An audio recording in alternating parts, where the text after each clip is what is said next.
देवाची वारी उभा क्षणभरी, देवाची वारी उभा क्षणभरी, तेणे मुक्तीच्या वारी साधी येण्या, साधी येण्या, देवाची वारी उभा क्षणभरी, देवाची वारी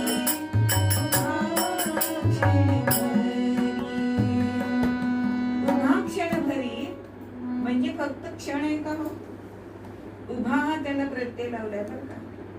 उभा म्हणजे उभा जन्म, उभा आयुष्य तुम्ही त्या भगवंताला द्या, तेव्हा तुम्हाला त्याची प्राप्ती होणार आहे. म्हणून भगवंताच्या दारात जर तुम्ही उभे राहिलात आणि तो क्षण कसा असायला पाहिजे, एक क्षण झालं तरी चालेल, पण त्याच्याशी आपण रत राहायला पाहिजे. कबीर सुद्धा एका दोह्यामध्ये असं म्हणतात की राम दशरथ नाम घ्या, पण ते रथ नाहीये हो, रत आहे. म्हणजे 10 इंद्रियांनी तुम्ही त्याच्याशी रत झालात तर त्याची प्राप्ती आहे. तसं जर आपण आपला तो क्षण पूर्णपणे त्याला विसरून, कसं विसरायचं? बघा, एक मुलगी असते आणि आईस्क्रीम तिला अगदी खूप आवडायचं.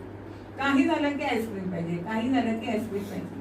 मग सर्दी हो, ताप आलेला असो, काही पण आई वडिलांचं ऐकायची नाही.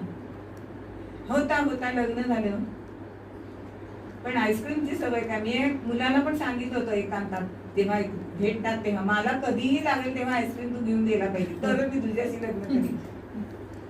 असं इतकं आईस्क्रीम आवडणारी ही मुलगी, पण जेव्हा तिला पुत्र होतो, आईस्क्रीम सोडलेलं नाहीये आणि झाला परिणाम, अहो त्या मुलाला सर्दी लागली.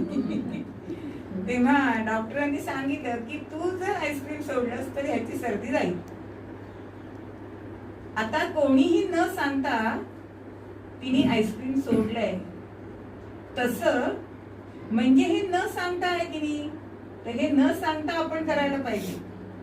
आपल्या विषयांचं मन सद्गुरु माऊलीला सांगायला नाही लागता कामा, तर त्या 4 मुक्ती आपल्याकडे येतात. 4 मुक्ती आपल्याला माहिती आहे, समीपता, सर्वपता, स्वरूपता आणि सायुज्यता. मग या सगळ्या संतांची सायुज्य मुक्ती त्यांनी प्राप्त केलेली आहे. म्हणजे समर्थांच्या चरित्रामध्ये असं दिसतं की जेव्हा